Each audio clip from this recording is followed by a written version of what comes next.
Bonjour, c'est Ursule encore. On est le 13 octobre 2023. Alors, je viens sur la trompette aujourd'hui encore et je viens proclamer le retour de notre Seigneur Jésus-Christ. Amen et alléluia, soyons tous bénis, soyons remplis de sa joie. Amen. Alors, être conduit en captivité. Amen. Être conduit en captivité, c'est à quoi s'attelle l'ennemi après les enfants de Dieu. On voit ça dans Apocalypse 13, le verset 9 à 10. Et le Seigneur me donne d'en parler parce qu'on est dans des temps vraiment très, très intenses en attaque et en séduction. Vraiment très, très intenses. Des temps terribles. Et en tant qu'enfant de Dieu, on doit tout faire pour ne pas être conduit en captivité. On doit tout faire. Dans Apocalypse 13, le verset 8 nous dit « Et tous les habitants de la terre l'adoreront, ceux dont le nom n'a pas été écrit dès la fondation du monde dans le livre de vie de l'agneau qui a été immolé. Si quelqu'un a des oreilles pour entendre, si quelqu'un mène en captivité, il ira en captivité. Si quelqu'un tue par l'épée, il faut qu'il soit tué par l'épée. C'est ici la persévérance et la foi des saints. » On est dans ces temps-là. Et la captivité, ce n'est pas une bonne chose. Au verset 8, c'est dit que ceux qui vont adorer la bête, ce sont ceux-là qui n'ont pas leur nom écrit dans le livre de vie de l'agneau. Et pour que ton nom soit écrit dans le livre de vie de l'agneau, il faudrait que tu aies fait le choix de retourner adorer Dieu comme à l'origine. À l'origine, la parole de Dieu était claire et elle l'est toujours jusqu'à notre temps.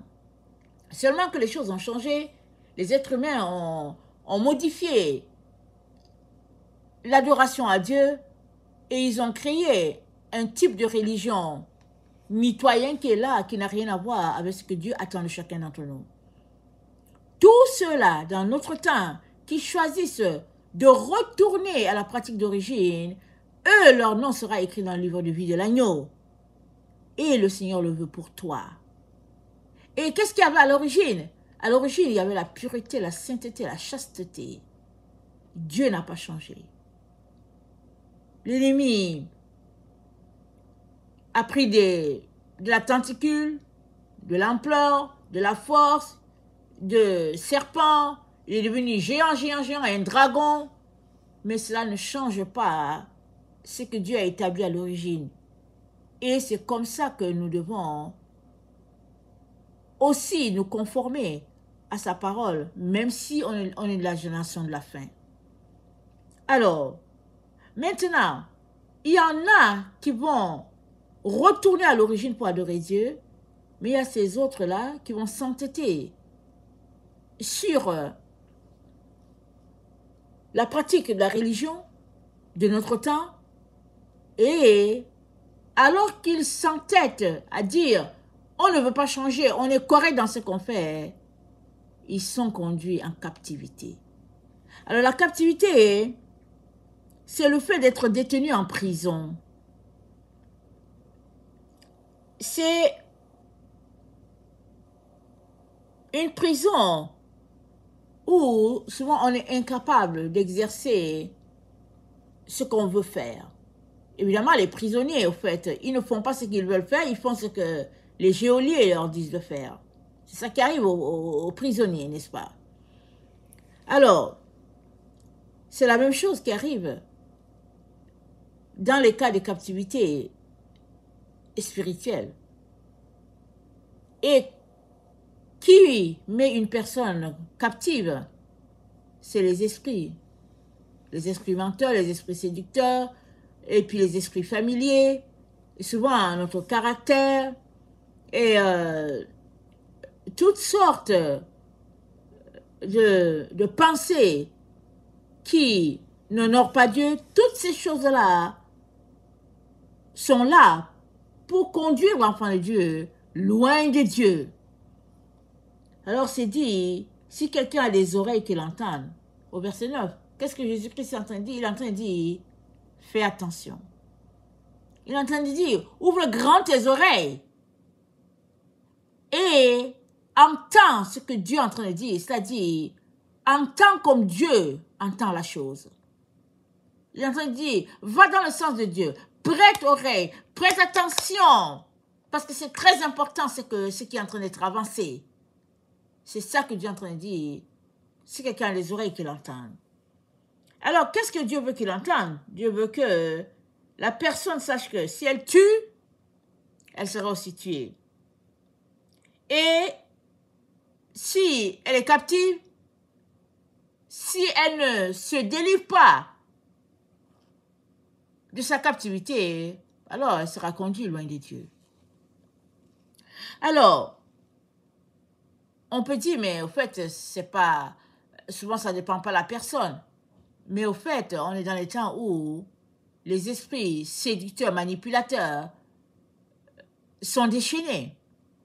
Et c'est pas nouveau parce que Jésus-Christ a dit, à la fin des temps, ça sera comme ça. Il y aura beaucoup de séduction. Et nous sommes là. Tu peux voir quelque chose, une situation, tu peux dire, ah oui, c'est Dieu, pour te rendre compte que c'est pas Dieu. Alors, tu as besoin de demeurer dans ta relation avec le Seigneur. Tu as besoin de demeurer dans ton intimité avec le Seigneur pour que les esprits séducteurs ne t'emportent pas loin de lui. Voilà pourquoi nous sommes encouragés par notre Seigneur à garder toujours le focus sur Jésus. Une fois que tu l'enlèves de lui, les esprits séducteurs sont là pour t'attirer à eux et te conduire loin de Dieu.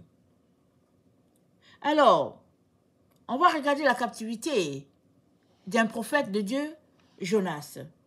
Amen.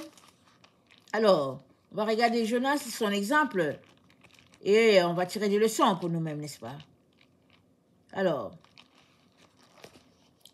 excusez-moi, je ne vais pas tout lire, mais on connaît l'histoire de Jonas. Dieu l'a envoyé à Ninive, il est parti à Tarsis, il ne voulait pas obéir. Et dans sa désobéissance, la miséricorde de Dieu l'a ramené. Les vagues se sont levées. Ceux qui étaient sur le bateau l'ont jeté dans l'eau selon le conseil de Jonas. Et un poisson l'a avalé. Et Jonas est demeuré 3 jours dans le ventre du poisson. Il est resté là 3 jours, 3 nuits. Il est resté. Et après, quand il s'est repenti, il a été vomi. Et c'est comme ça qu'il s'est levé de Tarsis où il était pour retourner à Ninive, prêcher la repentance. Et c'est dit, les gens sont repentis. Amen. Et là, Jonas n'était pas content. Il espérait que les gens ne se repentissent pas. Je ne sais pas si c'est mon français bien conjugué, mais excusez-moi. Mais les gens sont repentis. Alors, Jonas a été conduit dans la colère. Et il dit, au verset, excusez-moi, au verset 10, il dit, Dieu vit qu'ils agissaient ainsi et qu'ils revenaient de leur mauvaise voie. Alors Dieu s'est repenti du mal qu'il avait résolu de leur faire et il ne le fit plus. Lisons Jonas 4. Cela déplut à Jonas et il fut irrité. Cela déplut fort à Jonas. Il fut irrité. Il implora l'Éternel, il dit, ah, Éternel, n'est-ce pas ce que je disais? Quand j'étais encore dans mon pays, c'est ce que je voulais prévenir en fuyant à Tarsis. Car je savais que tu es un Dieu compatissant, miséricordieux, lent à la colère, riche en bonté, et qui te répand du mal. Maintenant, Éternel, prends-moi dans la vie, car la mort m'est préférable à la vie. Ça fait rire, mais on ne comprend rien. Il est allé prêcher pour que les gens puissent se détourner de la mauvaise voie. Ils l'ont fait et puis lui, il est fâché. Mais c'est l'attitude de beaucoup de personnes. Pourquoi est-il fâché? Il l'a dit. Il dit, je sais que tu es miséricordieux, tu es bon, tu es compatissant. C'est une bonne chose ou pas? C'est une bonne chose. C'est la compassion de Dieu, sa miséricorde qui fait que nous sommes encore là sur la terre en train de demander pardon. Donc Dieu est miséricordieux. Jonas devait être content. Mais il ne l'était pas. Pourquoi? Il était captif de son orgueil. Il est allé prêcher, il est un prophète, il prêche pour que les gens puissent se repentir. Ils l'ont fait. Au lieu d'applaudir, d'être content, il avait un sérieux problème d'orgueil. Parce que il a dit quoi? Les gens, ça dit que Jonas ne voulait pas que les gens disent, voilà, il est allé prêcher et puis rien n'est arrivé. Ça, c'est l'orgueil. Il est allé prêcher là, il dit que Dieu va détruire la ville et puis rien n'est arrivé. Ben voilà, c'est pas un bon prophète et puis toutes sortes d'histoires. C'est ça que Jonas craignait. Plus que la compassion de sauver des âmes. Alors, si on regarde le cas de Jonas, il a été conduit en captivité.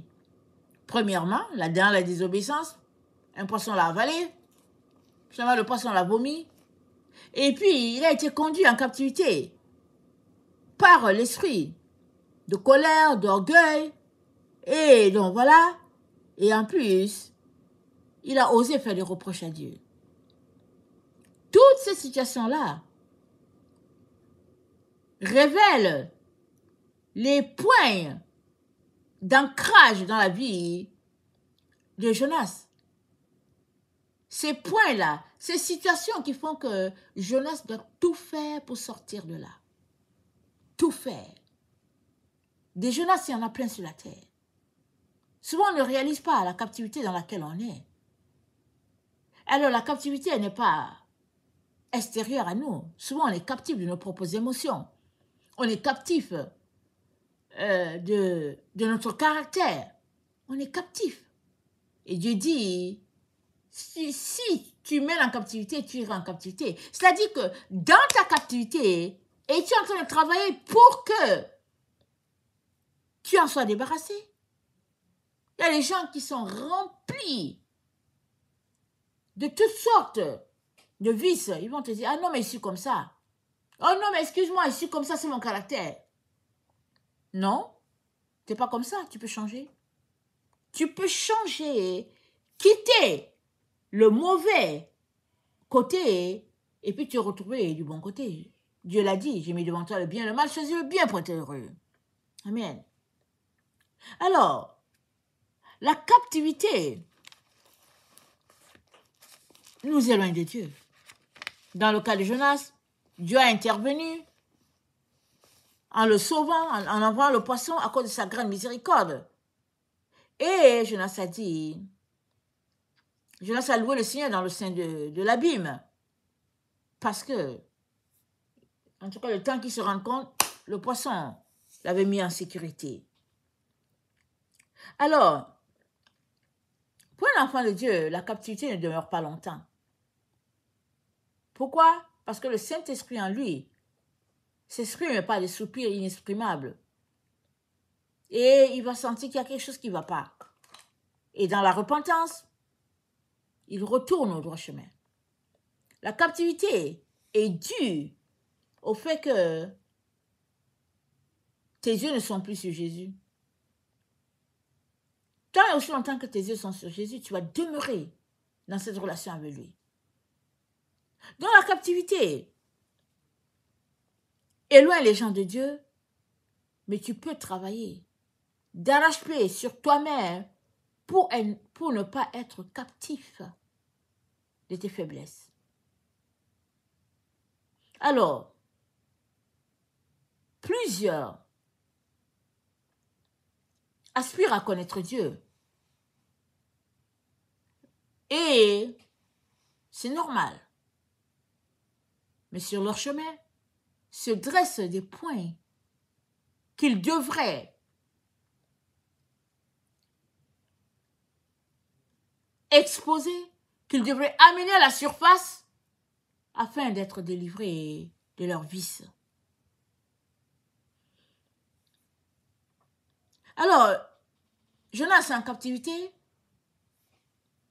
Dans la colère, il a dit, Dieu, je savais que tu étais comme ça. Il s'est fâché, il allait s'asseoir sur un arbre. Dieu a fait pousser le raisin. Et après, Dieu a enlevé la vie au raisin. Parce que Dieu voulait donner une leçon à son enfant, Jonas. Alors Jonas était là assis sous le raisin, ça lui a fait du bien. Et Dieu est venu après quelques heures, et puis le raisin n'était plus là. Et là encore, Jonas se fâche. Et voilà ce que Dieu lui dit. Au verset 6, l'Éternel Dieu fit croître un ricin qui s'éleva au-dessus de Jonas pour donner de l'ombre sur sa tête et pour lui ôter son irritation. Jonas éprouva une grande joie à cause de ce ricin. Mais le lendemain, à l'aurore, Dieu fit venir un ver qui piqua le ricin et le ricin sécha. Au lever du soleil, Dieu fit souffler un vent chaud d'Orient et le soleil frappa la tête de Jonas au point qu'il tomba en défaillance. Il demanda la mort et dit, la mort me préférable à la vie. Dieu dit à Jonas, fais-tu bien de t'irriter à cause du ricin? Il répondit, je fais bien de m'irriter jusqu'à la mort. Et l'Éternel dit, tu as pitié du ricin qui ne t'a coûté aucune peine et que tu n'as pas fait croître, qui est né dans une nuit et qui a péri dans une autre. Et moi, je n'aurai pas pitié de Ninive, la grande ville, dans laquelle se trouvent plus de 120 000 hommes qui ne savent pas distinguer leur droite et leur gauche, et les animaux en grand nombre. Amen. La compassion de Dieu a fait que Dieu a poussé le ricin.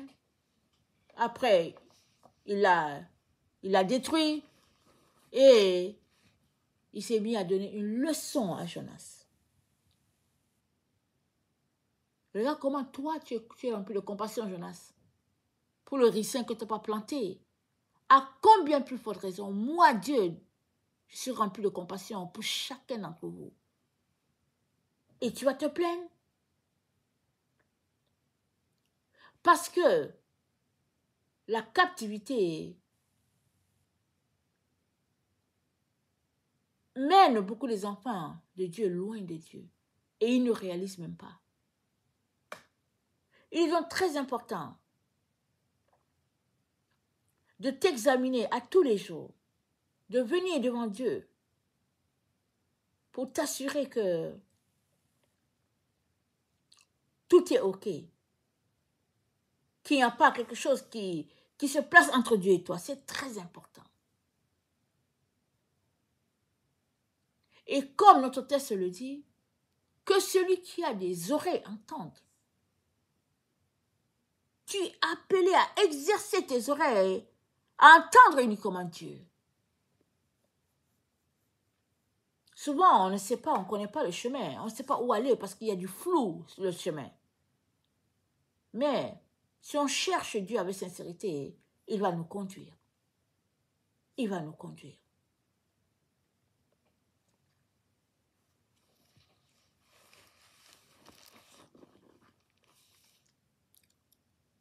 Alors, au verset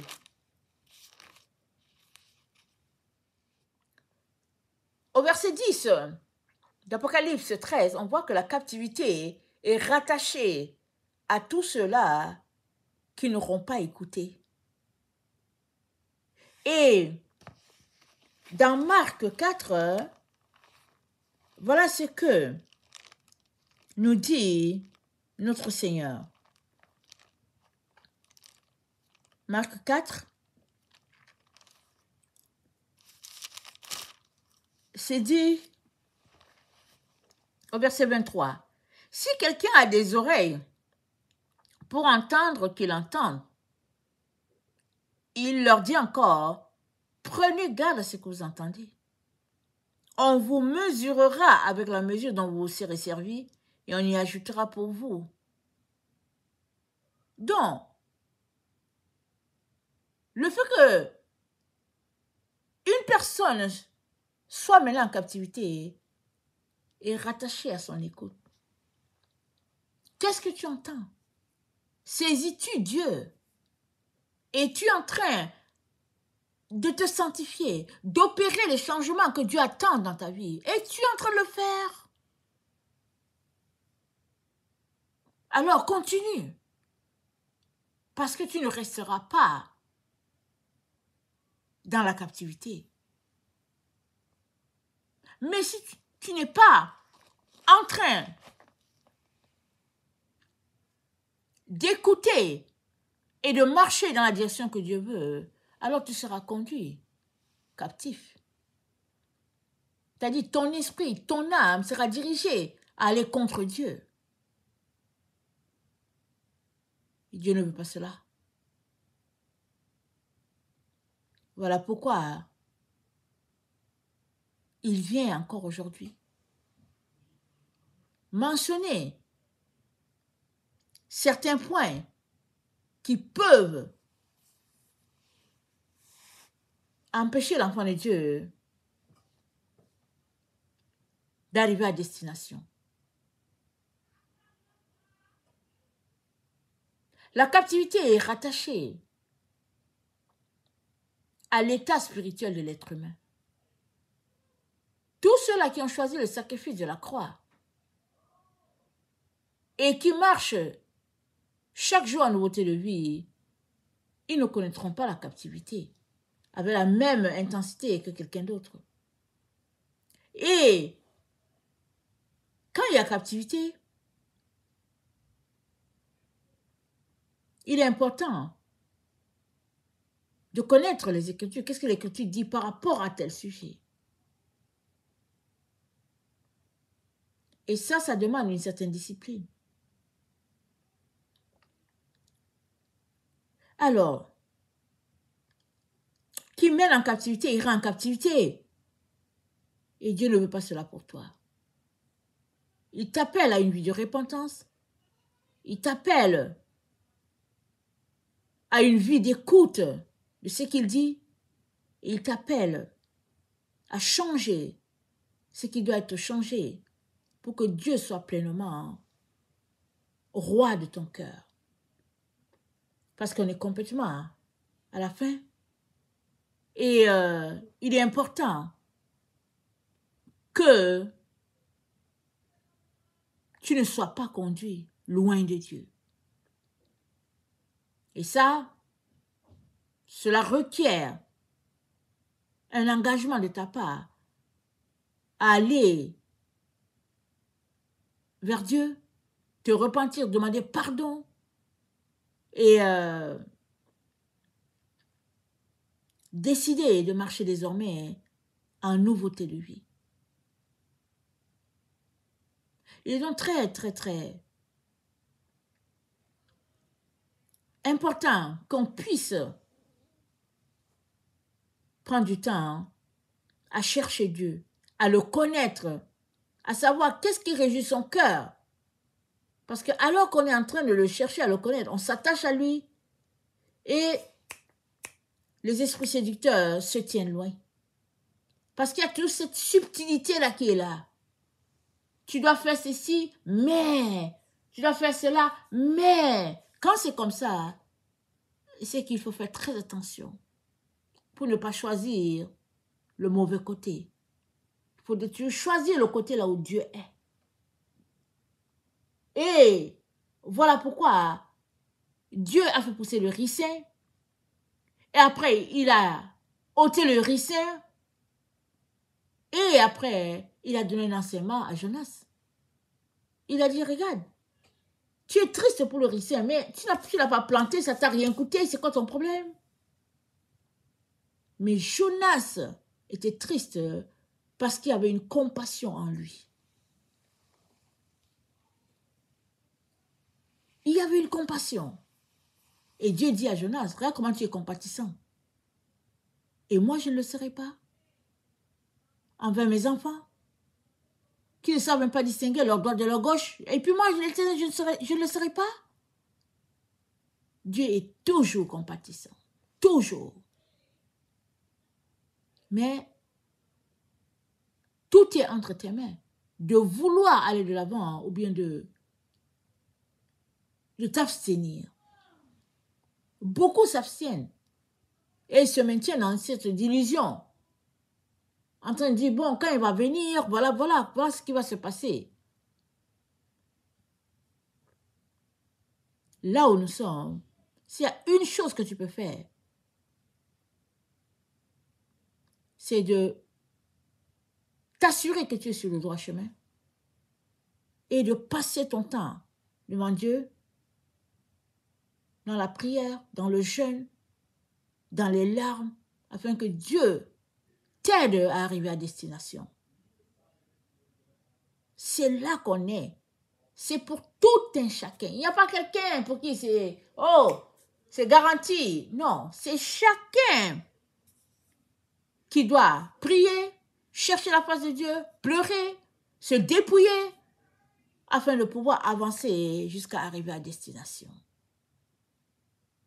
Et je viens encourager tout un chacun à honorer Dieu. C'est le sabbat. Dieu a dit que cela soit un signe entre vous, que cela soit un signe pour les autres qui ne me connaissent pas, que vous êtes des enfants de Dieu. Le sabbat, c'est ça que Dieu nous a demandé. Ézéchiel 20, le verset 20. Que cela soit un signe. Ça ne sert à rien d'opposer Dieu, parce que tu le rencontreras. Et tu seras tout honteux de lui avoir opposé. De t'être opposé à lui. Ça ne sert à rien. Il est Dieu, il t'a créé. Sois humble et travaille, comme dit Paul, à ton salut avec crainte et tremblement, afin d'arriver à destination. Que le Seigneur bénisse sa parole. Maranatha, Jésus revient. Amen et alléluia. Soyons tous bénis. Amen.